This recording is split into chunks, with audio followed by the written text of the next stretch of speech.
Assalamualaikum warahmatullahi wabarakatuh. Halo semuanya, jumpa lagi bersama saya Muhammad Lutfi Hamzah. Pada video kali ini kita akan membahas tentang perencanaan media sosial, yaitu bagaimana kita membuat perencanaan yang matang dalam membuat suatu media sosial baik untuk individu, lembaga maupun organisasi. Oke, jadi dalam membuat suatu perencanaan media sosial ini ada namanya suatu metode yang disebut dengan POS, yaitu People, Objective, Strategi, dan Teknologi. Oke, jadi yang pertama itu adalah tujuan mengapa kita membuat media sosial tersebut. Kemudian audience atau people, yaitu orangnya siapa nanti yang akan melihat media sosial kita. Kemudian juga S-nya itu adalah strategi, yaitu bagaimana kita membuat strategi agar media sosial kita itu dilihat oleh orang ramai. Kemudian juga teknologinya apa aja, bisa berupa hardware, bisa berupa software. Oke, sekarang kita masuk ke tujuan bermedia sosial. Jadi suatu program media sosial itu tidak akan dapat berjalan dengan baik tanpa adanya sasaran atau tujuan yang jelas. Jadi tujuan media sosial itu dalam suatu organisasi itu dapat dibagi dalam 4 hal. Yang pertama itu bertujuan untuk sharing, yaitu berbagi.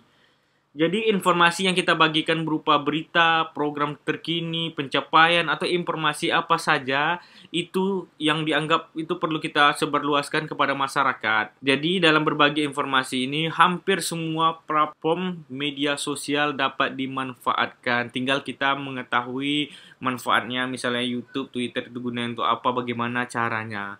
Kemudian juga yang kedua itu adalah partisipasi publik. Jadi tujuannya ini adalah membuka kesempatan bagi publik untuk berpartisipasi dalam membuat keputusan serta mendengarkan opini masyarakat terkait suatu lembaga atau individu maupun organisasi tersebut.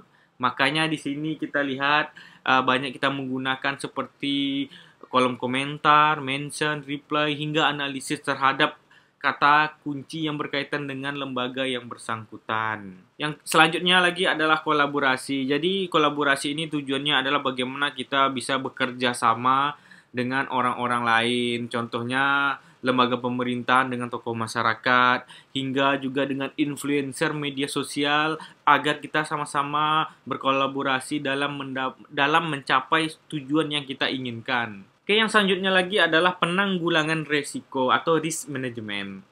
Jadi penggunaan media sosial ini sebagai perangkat tentunya pasti ada resiko juga. Salah satu resiko yang paling banyak kita temukan adalah berita-berita bohong atau hoax sampai ujaran-ujaran kebencian sehingga bisa membuat perpecahan di antara kita. Oke, kita lanjut lagi bagaimana kita tahu tadi tujuannya untuk apa. Sekarang bagaimana kita menentukan tujuan atau langkah-langkahnya bagaimana. Yang pertama itu adalah perumusan masalah. Langkah ini kita lakukan untuk mengetahui masalah yang ada di lapangan itu apa. Menyesuaikan dengan agenda lembaga, organisasi, ataupun individu. Jadi setelah kita menetapkan masalah dan prioritas, maka kita dapat menyesuaikan dengan agenda yang ada.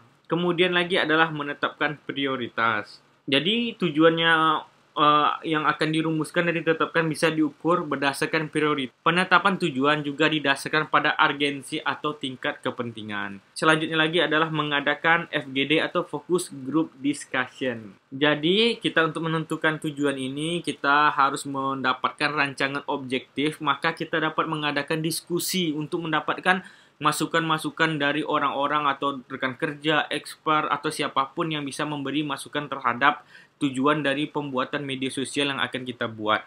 Oke, ini dia contoh-contoh media sosial dan apa saja yang ada di dalamnya. Contohnya Facebook, page like, Instagram follower, total media, likes, Twitter, YouTube, dan seterusnya.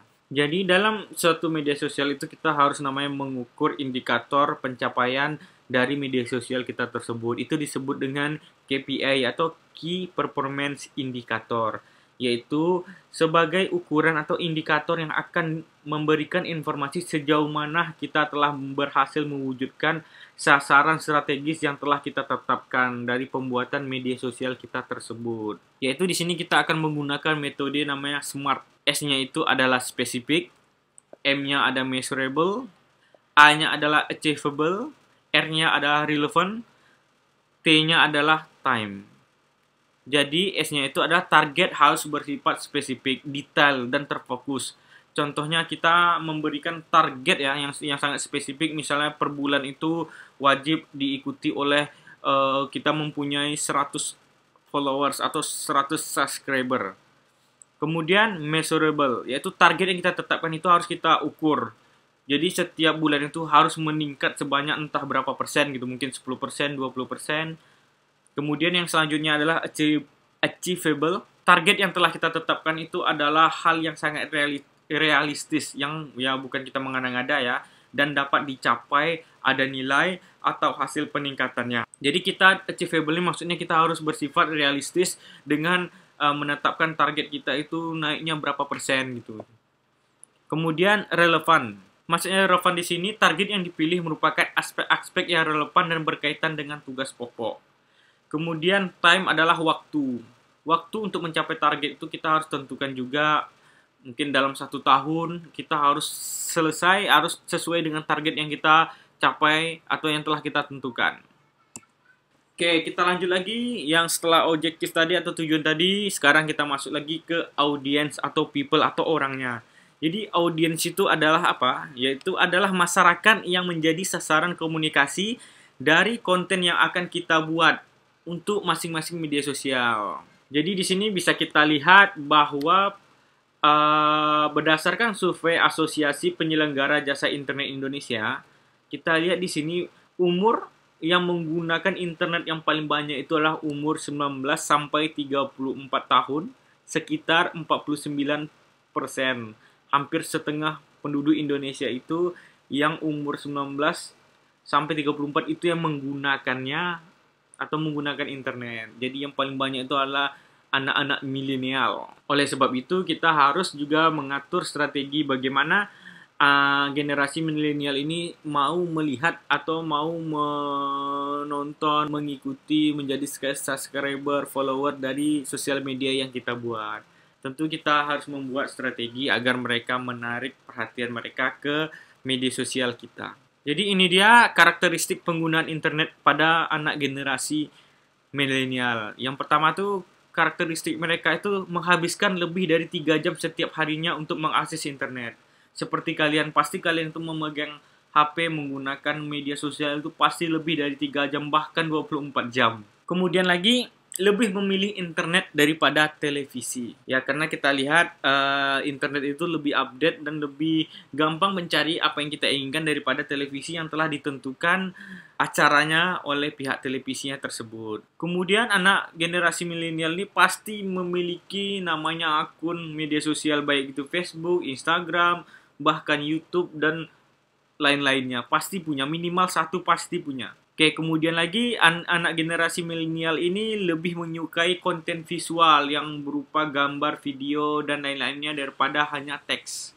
Kemudian lagi cepat beradaptasi pada teknologi dan tren-tren yang terbaru. Misal ada teknologi baru, pasti langsung diserbu oleh anak generasi milenial.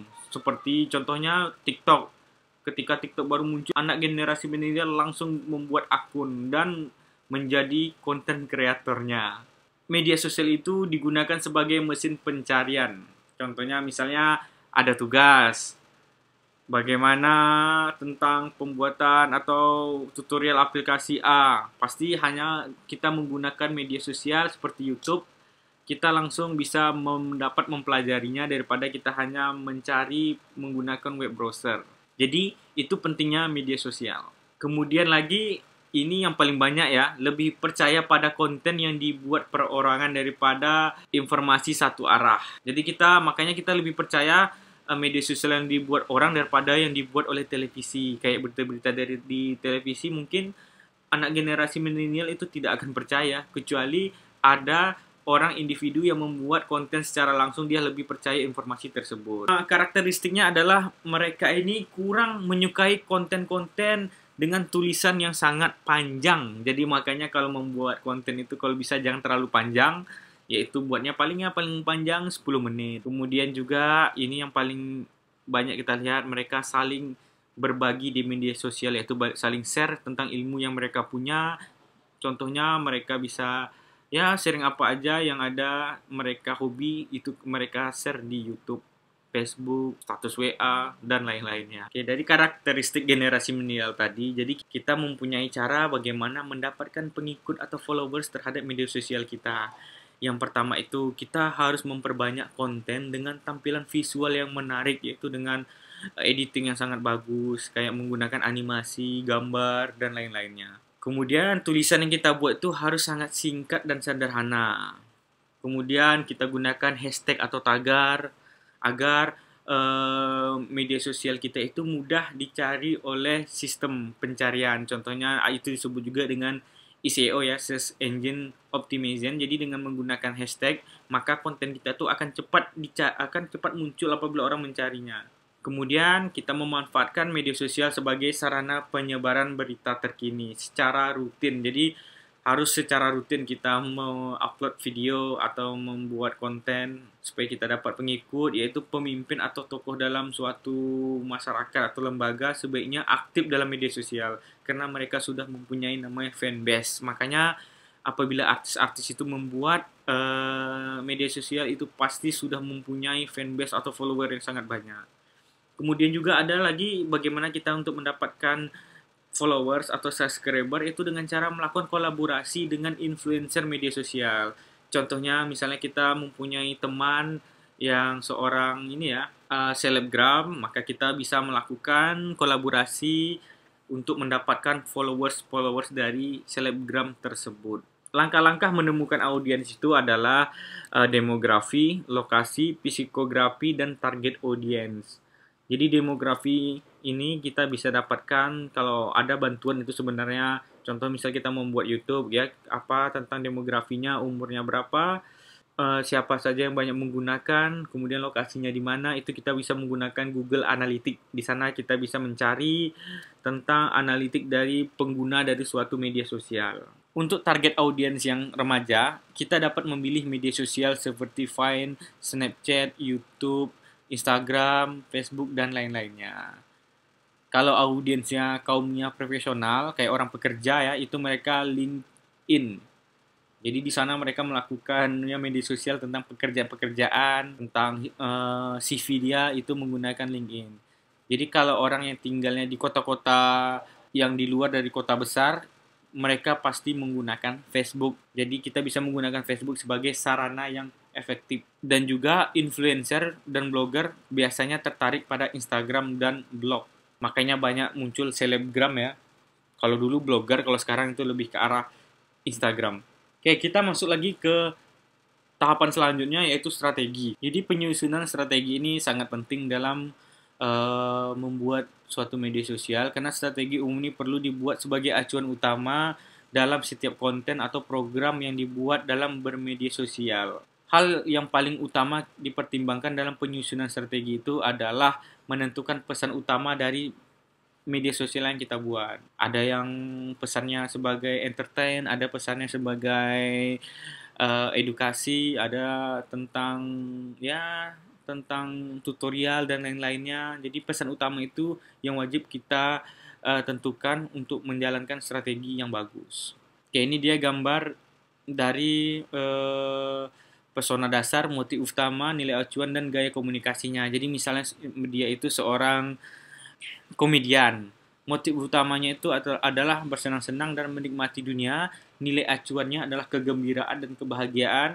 Gaya komunikasinya kita hidup hanya sekali. Jadi setiap pesona dasar dari setiap konten itu dia mempunyai gaya komunikasi masing-masing. Contohnya kayak kalau di dunia dosen itu gaya komunikasinya itu lebih formal. Kalau untuk mahasiswa mungkin lebih sedikit formal. Kalau untuk anak-anak generasi milenial yang berhubungan dengan entertain mungkin bahasanya lebih bahasa gaul. Oke, kita lanjut lagi ke teknologi. Teknologi itu di sini dibagi menjadi dua bagian, yaitu pertama itu adalah perangkat keras atau yang disebut dengan hardware yang berupa komputer maupun smartphone atau handphone Anda. Kemudian lagi yang kedua itu adalah perangkat lunak atau software yang berkaitan dengan platform serta aplikasi media sosial yang digunakan.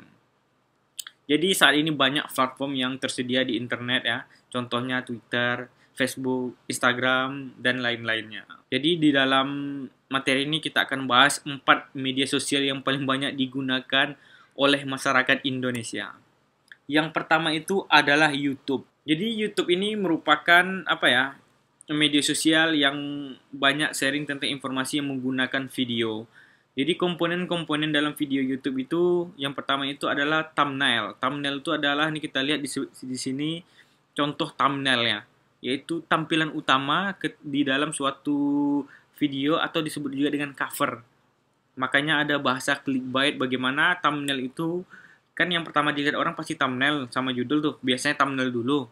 Menarik enggak? Kalau menarik itu membuat penonton itu akan segera membuka video Anda. Oke, ini dia contoh thumbnail yang di video YouTube saya sama istri saya. Jadi di sini saya sebelumnya juga membahas tentang mencari literatur bagaimana membuat thumbnail, karena thumbnail itu merupakan salah satu strategi yang paling ampuh untuk mendapatkan viewers maupun subscriber, karena mereka awal-awal tuh pasti melihat thumbnailnya baru judulnya. Kalau thumbnailnya kita lihat foto-foto yang menarik, judul yang tebal, yang bagus, maka membuat orang langsung tertarik. Berbeda sama videonya bagus tapi thumbnailnya tidak ada, pasti orang malas menontonnya. Oke, yang kedua itu adalah judul video. Judul video itu harus memberikan gambaran isi video, sehingga membuat penonton menarik tanpa membocorkan keseluruhan isi video. Contohnya, mungkin ada yang sedang mencari apa itu media sosial, maka kita dibuat di sini ya, di judulnya itu judul yang sangat menarik. Kemudian ini juga thumbnail ya, tempat kita mengupload nanti di YouTube kita. Jadi kita harus mengedit dulu berupa JPEG atau PNG. Nanti kita upload ketika kita mau mengupload videonya, maka nanti diminta untuk mengupload thumbnail. Oke, makanya kalian harus buat nanti thumbnailnya itu sangat menarik. Kemudian komponennya lagi adalah isi video. Jadi videonya itu bisa kita menggunakan format MP4, MPEG, AV, WPM, VLV, 3GV, UWM. Jadi durasi maksimal video standar YouTube standarnya sih 15 menit, tetapi bisa diperpanjang dengan nanti kita memverifikasi akun kita dengan menggunakan nomor HP kita nanti. Jadi kita bisa membuat durasinya lebih lama. Oke, kemudian ada lagi jenis interaksinya, yaitu komen. Yaitu komen ini tempat kita melakukan komentar pada suatu atau YouTube video orang. Kemudian like, bagaimana kita menyukai videonya tersebut. Kemudian dislike, apabila kontennya tidak menarik maka kita beri dislike. Kemudian subscribe, yaitu kita berlangganan supaya mendapatkan notifikasi setiap mereka mengupload video. Kemudian kita bisa bagikan atau share. Oke, media sosial yang selanjutnya yang sering digunakan oleh orang Indonesia adalah Facebook. Jadi Facebook ini dikembangkan oleh Mark Zuckerberg tahun 2004. Facebook ini menjadi pilihan atau menjadi yang sangat populer di seluruh dunia. Karena pada zaman dulu itu Facebook ini saingannya sama Friendster, MySpace, dan lain-lainnya. Jadi karena fiturnya Facebook ini sangat banyak, makanya orang banyak larinya ke Facebook. Karena inovasinya itu lebih daripada yang sebelum-sebelumnya. Jadi komponen-komponen dalam Facebook itu adalah nama Facebook page, kemudian foto profil, gambar cover, kemudian post, kemudian about atau tentang yang berisi tentang tentang data rinci dari seorang pemilik akun tersebut. Kemudian jenis interaksinya yaitu bisa post, bisa share, bisa komen, bisa like, dan lain-lainnya. Mungkin Anda pasti mempunyai Facebook, mungkin Anda sudah tahu sebelumnya. Kemudian juga yang sangat populer sekarang ini adalah Instagram, karena banyak orang mendapatkan duit menjadi selebgram. Oke, jadi Instagram ini merupakan salah satu media sosial milik Facebook yang memungkinkan para penggunanya ini berbagi konten yang banyak itu menggunakan gambar dan video, tapi videonya tidak berdurasi panjang, berbeda seperti YouTube. Makanya di sini Instagram ini sekarang itu banyak menjadi salah satu media penyebaran informasi yang digunakan oleh suatu pemerintahan, individu maupun suatu influencer, contohnya seperti artis-artis. Dan juga Instagram ini bisa kita gunakan sebagai untuk pencarian duit, mungkin kita menjadi selebgram. Oke, komponen utama dari Instagram itu adalah username, nama akun, kemudian ada profil picture atau gambar profil, kemudian profil biografi, ini maksudnya di bawah nanti foto nanti ada biografi kita, kemudian Instagram feed, kemudian Instastory, kemudian Jenis interaksinya adalah like, comment, follow, share, dan DM atau direct message.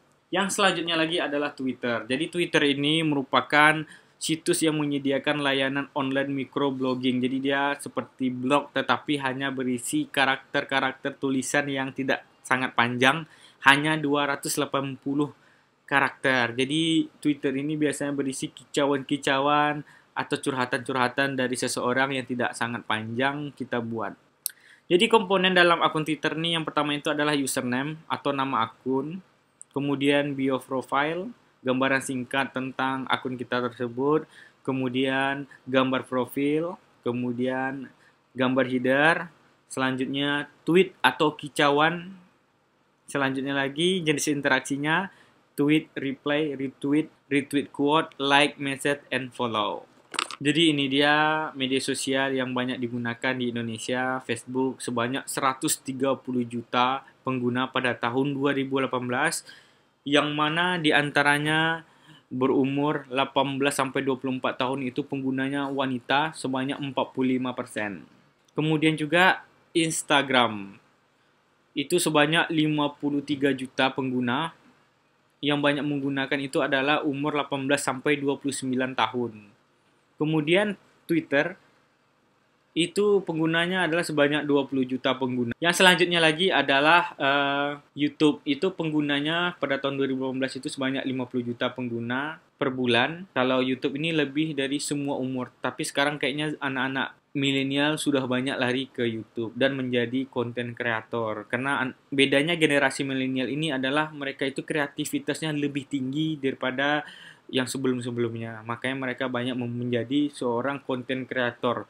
Tidak mau menjadi seorang penonton, tapi pengennya ditonton saat ini. Oke, sekian informasi atau video dari saya. Mungkin jumpa lagi di pertemuan selanjutnya. Akhir kata, wassalamualaikum warahmatullahi wabarakatuh.